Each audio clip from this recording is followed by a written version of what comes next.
오늘 본문은 누가복음 18장 15절로 30절입니다. 각자 성경책이나 영상에 있는 말씀을 읽으신 후에 묵상을 다시 이어가면 좋겠습니다. 예수님께서 말씀을 하시는 중에 사람들이 아이들을 데리고 예수님께 나옵니다. 예수님께서 혹시 손을 얹어 주실까, 머리라도 쓰다듬어 주실까, 그런 마음이었다고 합니다. 그런데 제자들이 그들을 꾸짖습니다. 지금 예수님 말씀하고 계시는데, 아니 여기 사람들이 이렇게 많이 있는데 굳이 애들까지 데리고 나오느냐, 그런 이유 아니었겠습니까? 그런데 예수님께서는 아이들을 막지 말라, 하나님의 나라는 이런 자들의 것이다 라고 말씀하십니다. 오늘 함께 말씀을 보면서 누가 천국에 들어갈 수 있는가 생각해 보며 은혜를 나누기를 원합니다. 첫째는 어린아이와 같은 믿음을 가지라는 겁니다. 예수님은 말씀하십니다. 누구든지 하나님의 나라를 어린아이와 같이 받아들이지 않는 자는 결단코 거기 들어가지 못하리라. 메시지 성경에 보면 너희가 하나님 나라를 아이처럼 단순하게 받아들이지 않으면이라고 표현했습니다. 어린아이와 같은 믿음에 대해서 많은 말을 할 수 있겠지만 그것은 단순하게 받아들이는 것을 말합니다. 그런 사람들이 천국에 들어갈 수 있다는 거예요. 그렇다면 어린아이 같은 단순함이란 무엇일까? 아이들을 보면서 생각하게 됩니다. 그중 하나는 순전한 수용입니다. 아이들은 보고 듣는 그대로를 받아들이죠. 거기에는 어떤 계산이나 판단이 없습니다. 그런데 어른이 되면서는 자기의 틀에 맞추어 모든 것을 생각하죠. 어린아이들은 미워라는 말에서 미움을 느끼고 사랑해라는 말에서 사랑을 받아들이지만 어른들은 미워라는 말 속에 자기의 복잡한 마음을 담고 사랑해라는 말을 들으면 그 이면에 무엇이 있을지를 계산하고 파악하려고 합니다.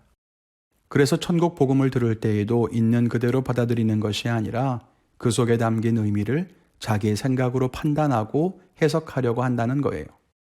또 하나 어린아이가 가진 단순함은 건전한 순종입니다. 아이들에게 심부름을 시켜보면 나이가 들어갈수록 다르다는 것을 알게 됩니다. 어린아이들은 시키는 것을 기꺼이 하려고 하는데요. 나이가 들어갈수록 따지는 게 많죠.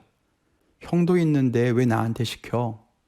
나 이거 하고 있는 중이라서 못해 등등 말이 많아지고 입이 점점 나오죠. 우리의 순종도 그렇지 않나요? 순종하기 어려워요. 왜 나에게만 순종하라고 하세요? 그렇게 생각합니다.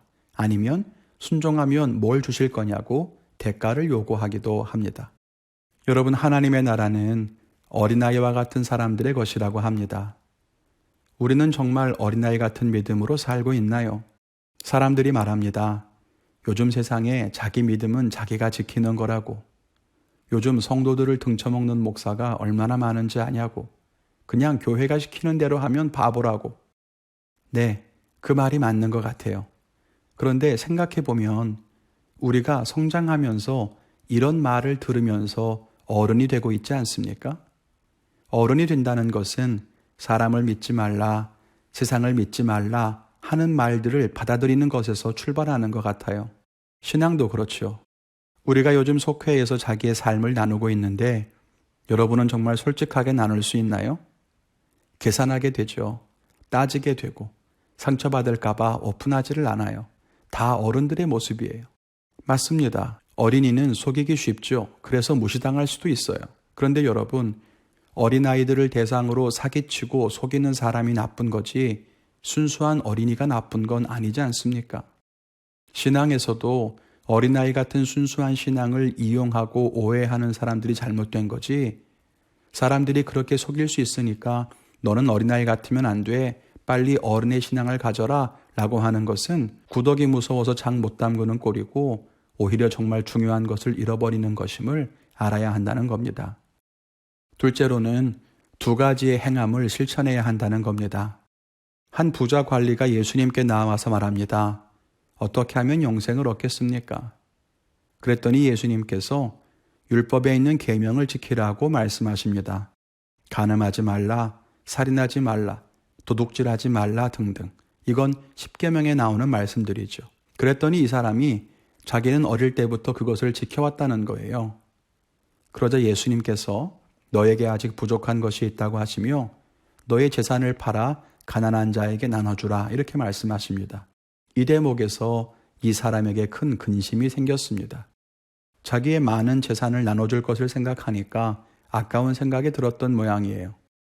그러면서 재물이 많은 자가 하나님의 나라에 들어가는 것이 어렵다라고 예수님은 말씀합니다. 아니 여러분, 재물이 많은 것과 하나님의 나라가 무슨 상관이 있습니까? 처음 예수님께서 말씀하신 것처럼 계명을 잘 지키고 신앙생활 잘하면 하나님 나라 들어가는 거 아닌가요? 신앙과 재물이 무슨 상관입니까? 그렇게 생각할 수 있겠죠. 그런데 우리는 예수님 말씀을 잘 새길 필요가 있습니다. 예수님은 어려서부터 계명을 다 지켜온 이 사람에게 한 가지 부족한 것이 있다고 했습니다. 계명을 다 지키고 신앙생활을 했는데 그것으로는 완전하지가 않은 거예요.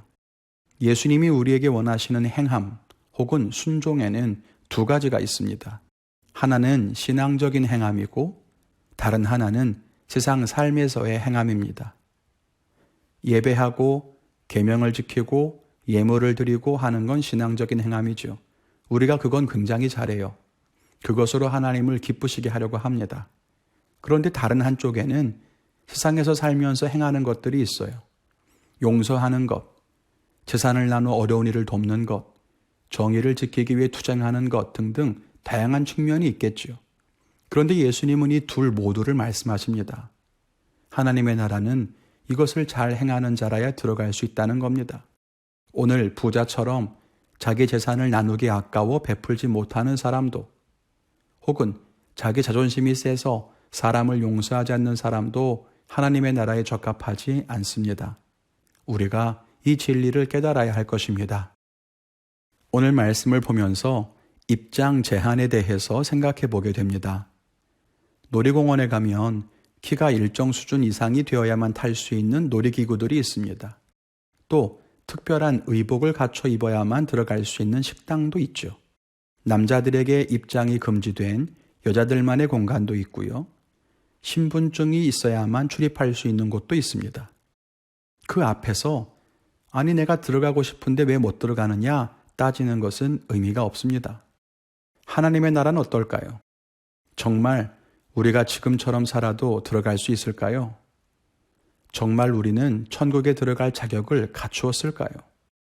아무나 그냥 들어갈 수 있다면 천국 문 앞에서 이를 갈며 후회할 것이라는 말씀을 주님이 하시지 않았을 겁니다. 분명 거기에도 합당한 자격이 요구된다는 겁니다. 오늘 우리가 다시 우리의 모습을 점검하면서 하나님 나라에 합당한 삶을 살아갈 수 있기를 바랍니다. 주님과 동행하며 천국 백성답게 살아가시며 승리하시기를 주님의 이름으로 축원을 드립니다.